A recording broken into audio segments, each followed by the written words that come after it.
கொண்டவனுக்குரிய கடமையை பார்த்து பார்த்து செய்வது எவ்வளவு முக்கியமானதோ அது போல ஒரு ஆண்மகனுக்கு மிகவும் முக்கியமானது தன்னை பெற்றவர்களை கண்கலங்காமல் காப்பாற்றுவது.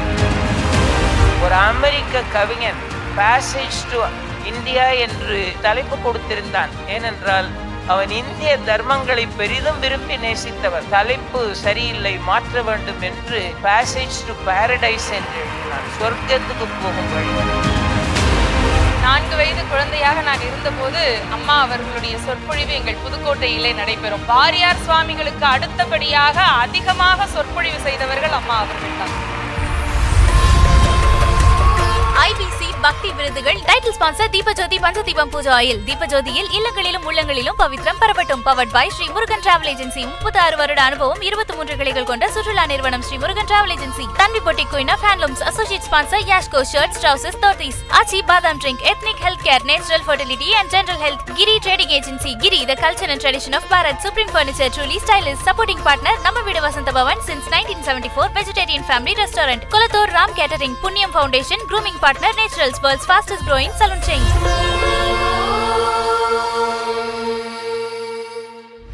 அடுத்த ஒரு விருது ஒரு இலக்கிய பேச்சாளர், சொற்பொழிவாளர். அவங்க யார் அப்படின்றத நம்ம பார்த்துடலாமா? திருமதி இளம்பிறை மணிமாறன் தூத்துக்குடி மாநகரத்தில் பிறந்து பட்டி தொட்டிகளில் பட்டிமன்றத்தால் பிரபலமானவர் இளம்பிறை மணிமாறன். வழக்கொழிந்து வரும் வழக்காடு மன்றத்திற்கு புத்துயிர் ஊட்டிய பேராசிரியை, ஆன்மீக சொற்பொழிவாளர், இலக்கியவாதி என பன்முகங்களை கொண்ட இளம்பிறை மணிமாறன் இதுவரை 3000 மேடைகள் கண்டுள்ளார். அவரது நாவில் இலக்கியங்கள் விளையாடும், கீதை கதை பேசும், கம்பர் கவி பேசுவார். தூத்துக்குடி ABC மகாலட்சுமி மகளிர் கல்லூரியில் 27 ஆண்டுகள் பேராசிரியராகவும் 8 ஆண்டுகள் முதல்வராகவும் பணியாற்றி ஓய்வு பெற்றுள்ளார். 1970ஆம் ஆண்டு எட்டயபுரம் பாரதி விழாவில் பேச்சாளராக அறிமுகமான இளம்பிறை மணிமாறனை திருமுருக கிருபானந்த வாரியார், தவத்திரு குன்றக்குடி அடிகளார், திருக்குறளார் வி முனுசாமி, சிலம்பு செல்வர் மாப்போசி, ABC வீரபாகு ஆகிய பெரியவர்கள் குருமார்களாக இருந்து இலக்கியம், ஆன்மீகம், சமூகம் போன்ற துறைகளில் வழிகாட்டி வளர்த்தார்கள். நாவுக்கரசியாக புகழ்பெற்ற இளம்பிறை மணிமாறன் புலமை பெற்ற எழுத்தாளராக கம்பனும் கீதையும், திருக்குறள் பாவை, கம்பனில் நயன நாடகங்கள், உலக அரங்கில் திருவள்ளுவர், கம்பனும் நாமும், கம்பனில் வாழ்வியல் நெறிகள், எண்ணமும் வண்ணமும், தன்னம்பிக்கை ஊட்டும் தாய், கம்பனும் ஷேக்ஸ்பியரும், மந்திர மலர்கள், ஆன்மீக வழிகாட்டி ஆகிய தலைப்புகளில் ஆழ்ந்த கருத்துகள் நிறைந்த அழகு தமிழ் புத்தகங்களை எழுதியுள்ளார். 250 தலைப்புகளில் ஆன்மீக சொற்பொழிவு ஒளிநாடாக்கள் வெளியிட்டுள்ளார். எட்டயபுரத்தில் பாரதி நூற்றாண்டு விழாவை ஒட்டி அகில இந்திய மாதர் பேரணியை நடத்தி பாராட்டு பெற்றது இளம்பிறை மணிமாறன் அவர்களுக்கு மகிழ்வோடு நினைவு கூறும் தருணமாக அமைந்துள்ளது. திரு நாணல் சீனிவாச ராகவன் அவர்களை மானசீக குருவாக கொண்ட இளம்பிறை மணிமாறன் உலகத்தமிழ் மாநாடுகள், மத்திய அரசின் மத நல்லிணக்க மாநாடுகள், இலங்கை அரசின் இந்து சமய பண்பாட்டுத் துறையில் சிறப்பு விருந்தினர், குமரிமுனை திருவள்ளுவர் சிலை திறப்பு விழா, மலேசியா பாரதி நூற்றாண்டு விழா, கோவை செம்மொழி மாநாடு, அகில உலக முத்தமிழ் முருகன் மாநாடு ஆகிய மாபெரும் நிகழ்வுகளில் பங்கெடுத்து முத்தமிழில் சொற்பொழிவாற்றி சிறப்பு சேர்த்துள்ளார். நாவுக்கரசி, ஞானவாணி, செஞ்சொல் வாரிதி, தமிழ் ஞான வாரிதி, சிலம்பு செல்வி போன்ற பட்டங்கள் இளம்பிறை மணிமாறன் அவர்களின் தமிழ் பற்றுக்கு கிரீடமாக அமைந்துள்ளன. நாவன்மையால் தேசபக்தியையும் தெய்வ பக்தியையும் மக்கள் மனதில் ஆழமாக பதியச் செய்வதோடு மனிதநேயத்தையும் வளர்ப்பது, இளைய தலைமுறையை ஏற்றமுறச் செய்வது என தமிழ் கூறும் நல்லுலகுக்கு அளப்பரிய சேவை செய்து வரும் இளம்பிறை மணிமாறன் அவர்களுக்கு தெய்வீக தமிழரசி எனும் விருது வழங்கி சிறப்பிக்கிறது IBC தமிழ் குழுமம்.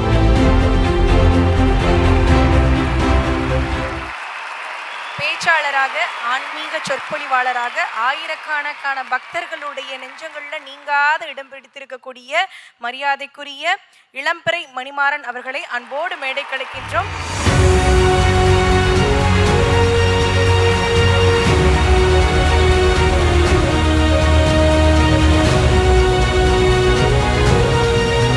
விருதை வழங்குவதற்காக இயக்குனர் திலகம் KS கோபாலகிருஷ்ணன் அவர்களினுடைய மகன் திரு KSG வெங்கடேஷ் அவர்களை மேடைக்கு அழைக்கிறோம். Supreme பர்னிச்சரிலிருந்து senior general manager Thiru Srinivasan அவர்கள், புதுக்கோட்டை பாரதி அவர்களை மேடைக்கு அழைக்கிறோம்.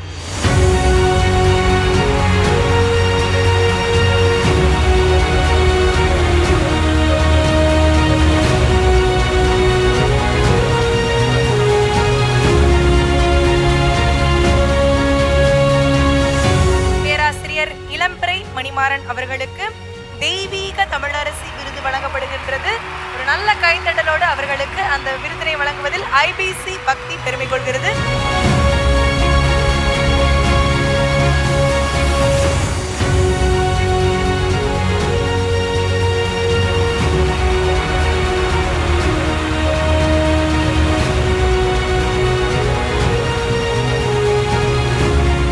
உங்களுடைய சொற்பொழிவு, பட்டிமன்ற பேச்சு எல்லாத்தையும் கேட்டு வளர்ந்த பிள்ளைகள். நீங்க பெண்களுக்கு, பெண்களுடைய இல்லத்திலும் உள்ளத்திலும் மகாலட்சுமி குடியிருக்கணும் அப்படின்னா உங்களுடைய அந்த பாணியில அந்த ரைமிங்கா என்ன விஷயத்த சொல்லுவீங்கம்மா எங்களுக்காக?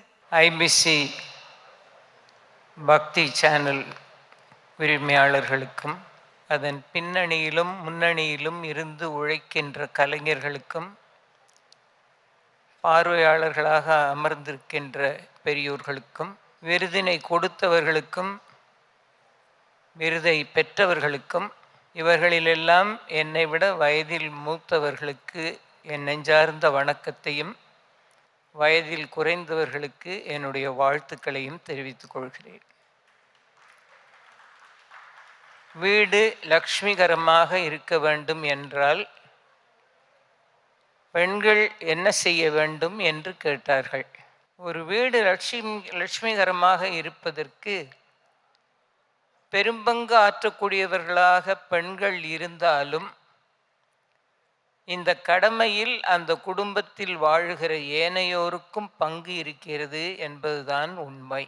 வீட்டில் உள்ள பெரியவர்களை பெரும்பாலும் மதித்து போற்றாத, ஏற்றுக்கொள்ள முடியாத ஒரு சம்பவம், நிகழ்வுகள் நம் நாட்டில் தினந்தோறும் அரங்கேறி கொண்டிருப்பதை நீங்கள் பத்திரிகைகளில் படித்திருப்பீர்கள். இறைவனுடைய கடாட்சமோ லக்ஷ்மி கடாட்சமோ நமக்கு கிடைப்பதற்கு நம் வீட்டு பெரியவர்களின் ஆசீர்வாதம் நமக்கு மிகவும் தேவை. நம்மோடு வாழ்ந்து நம்மை ஆளாக்கி இன்று நம்மோடு இல்லாமல் வானுலகில் வாசம் பண்ணி கொண்டிருக்கிற பித்ருக்களுக்கு உரிய கடமைகளையும் ஒழுங்காக செய்ய வேண்டும். இதை வீட்டில் உள்ளவர்களை ஊக்குவித்து செய்கின்ற பணியை பெண்கள் மேற்கொண்டு நடக்க வேண்டும் என்பது மிகவும் முக்கியமானது. பெண்கள் எப்படியெல்லாம் நடந்து கொள்ள வேண்டும் என்று நம்முடைய இலக்கியவாதிகளும் ஆன்மீக இலக்கிய கர்த்தாக்களும் நிரம்ப எழுதி கொடுத்திருக்கிறார்கள். பாரதத்திலிருந்து ஒரு சிறிய உதாரணத்தை சொல்லுகிறேன். ஒரு முனிவன், கொங்கண சந்நியாசி என்று சாதாரணமாக சொல்லலாம், ஒரு வீட்டு வாசலிலே போய் பிட்சைக்காக நிற்கிறான். பிட்சை வாங்குவதற்காக அவன் காட்டிலிருந்து புறப்பட்டு வரும்போது அவன் தலையில் ஒரு பறவை எச்சமிட்டு விட்டது. எச்சமிட்ட அந்த கொக்கை ஏறெடுத்து பார்த்தான். இவன் பார்வைப்பட்டு அந்த கொக்கு சாம்பலாய் போயிற்று. உடனே இவனுக்கு தன்னுடைய தவ வலிமையின் மேல் மிகுந்த ஒரு எண்ணம் வந்துவிட்டது, தன்முனைப்பு வந்துவிட்டது. நேராக போனான். ஒரு வீட்டு வாசலில் போய் நின்று அங்கே ஒரு பெண்மணி கணவனுக்கு வேண்டிய பணிவிடைகளை செய்து கொண்டிருந்தாள். அந்த வீட்டு வாசலில் போய் பிட்சாந்தேகி என்றான். அவள் திரும்பியே பார்க்கவில்லை. இவன் மீண்டும் குரலை உயர்த்தி பிட்சாந்தேகி என்றான். அவள் சொன்னாள், உன் பார்வைப்பட்டு எரிந்து போன கொக்கு என்று என்னை நினைத்தாயா? கொஞ்சம் பொறுமையாயிரு, பணிவிடை செய்து கொண்டிருக்கிறேன், வருவேன் என்றாள். அவள் கணவனுக்கு உணவெல்லாம் படைத்துவிட்டு அதற்கு பிறகு கொங்கண சந்நியாசிக்கு வெளியே வந்து பதில் சொல்ல வந்தாள். வேண்டியது கொடுத்தாள். அவன் கேட்டான், கொக்கென்று நினைத்தாயோ கொங்கணவா என்று கேட்டாயே? அந்த பெண் சொன்னாள், உன் பார்வைப்பட்டு எரிந்து போன கொக்கு என்று என்னை நினைத்து விட்டாயா என்று சொன்னாள். இவன் கேட்டான், கொக்கென்று நினைத்தாயோ கொங்கணவா என்றாயே? என் பார்வைப்பட்டு கொக்கு சாம்பலாக போனது உனக்கு எப்படி தெரியும்? இந்த சம்பவம் நடந்த இடத்தில் நீ இல்லையே, ஆச்சரியமாயிருக்கிறதே என்றான். அவள் சொன்னாள், வேறொன்றும் இல்லை, நான் வீட்டில் என் கணவனுக்குரிய கடமைகளை ஒழுங்காக செய்து கொண்டிருப்பேன். அது மட்டும்தான், நான் ஒழுங்காக என்னுடைய கடமைகளை பேணுவதை மட்டும்தான் செய்கிறேன். ஆனால் இவைகளெல்லாம் எனக்கு தன்னால் சித்திக்கிறது என்றாள். ஆச்சரியமாக இருக்கிறது என்று அவன் கேட்டான். ஆச்சரியமாக இருக்கிறது, வேறு உனக்கு தெரிந்த தர்மம் என்ன சொல் என்றான். அவள் சொன்னாள், இதை எனக்கு சொன்னவர் ஒருவர் இருக்கிறார். ஒரு 2 காத தூரம் நடந்து செல், ஒரு மரத்துக்கு அடியில் உட்கார்ந்து மாமிசம் விற்பனை செய்து கொண்டிருப்பார். தர்மவியாதர் என்று பெயர், யார் என்று போய் கேட்டு மீதி தர்மத்தை அவரிடத்தில் தெரிந்து கொள் என்றாள்.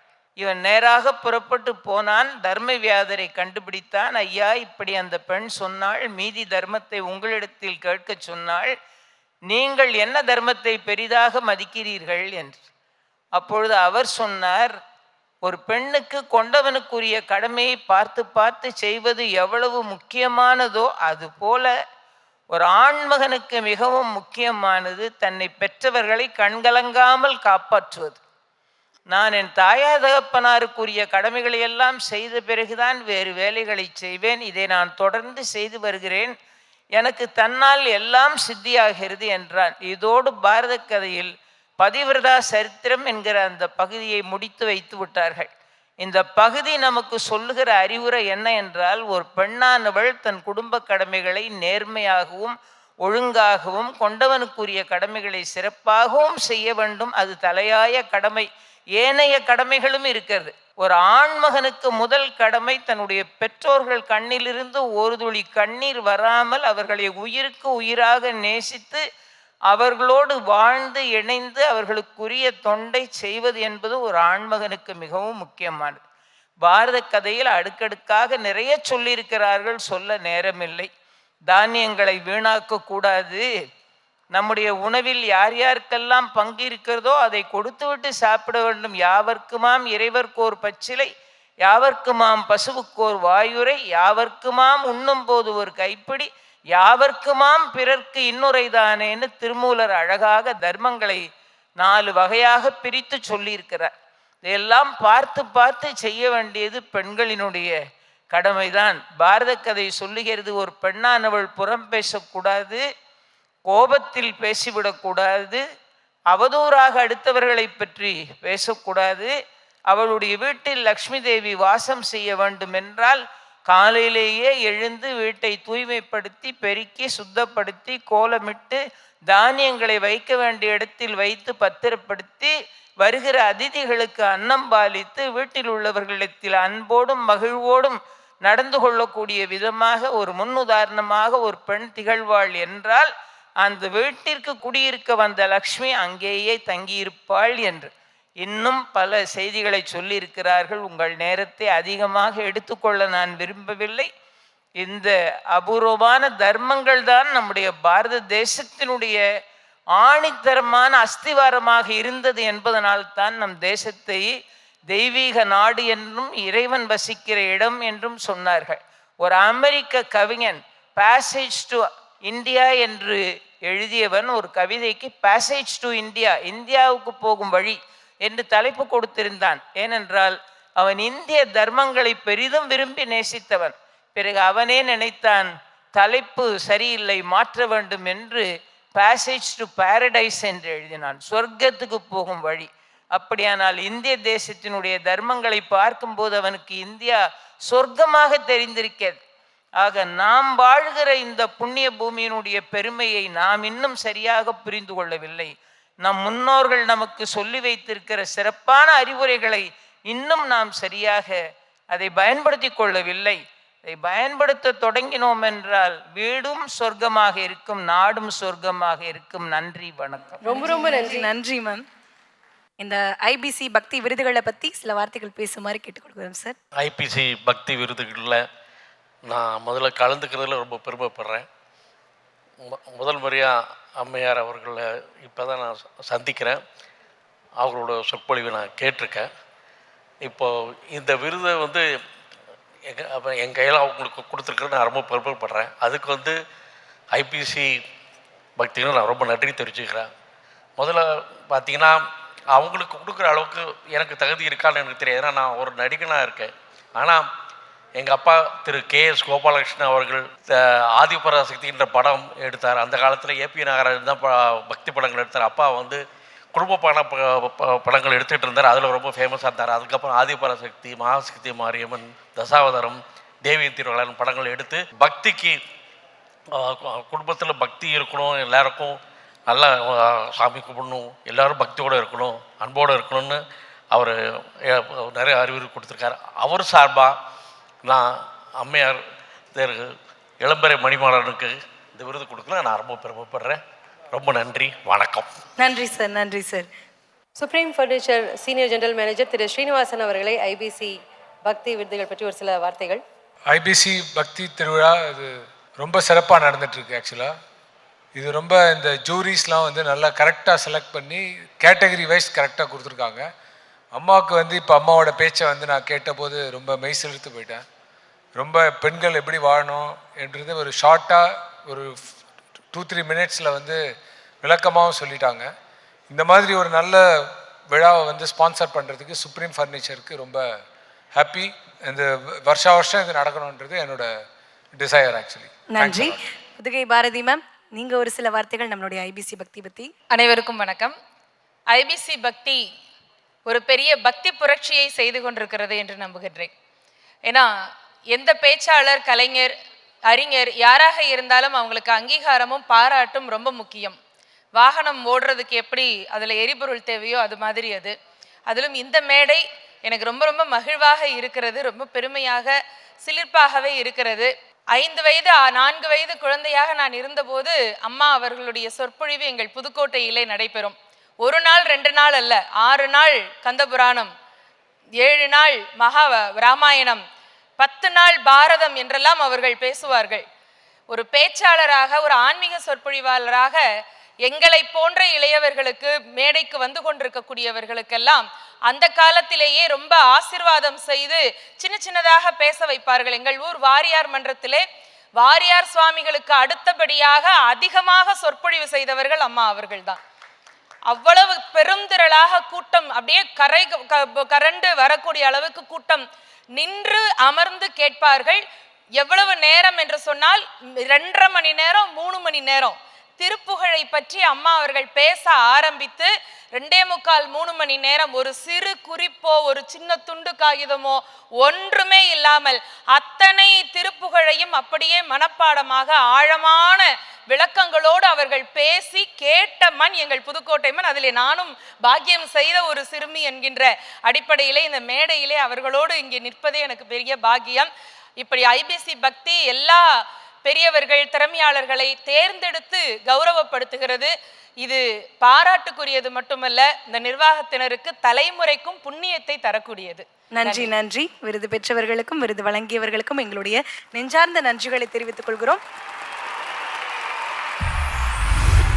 ஏழுமலை இறைவா, என்னை வாழ வைக்கும் தலைவா, உன் காலடியில் விழுவதற்கு விரதம் இருந்து வரவன். கலைமாமணி வேல்முருகன் அவர்களுக்கு ஐபிசி பக்தியின் சார்பாக விருது வழங்கப்படுகிறது.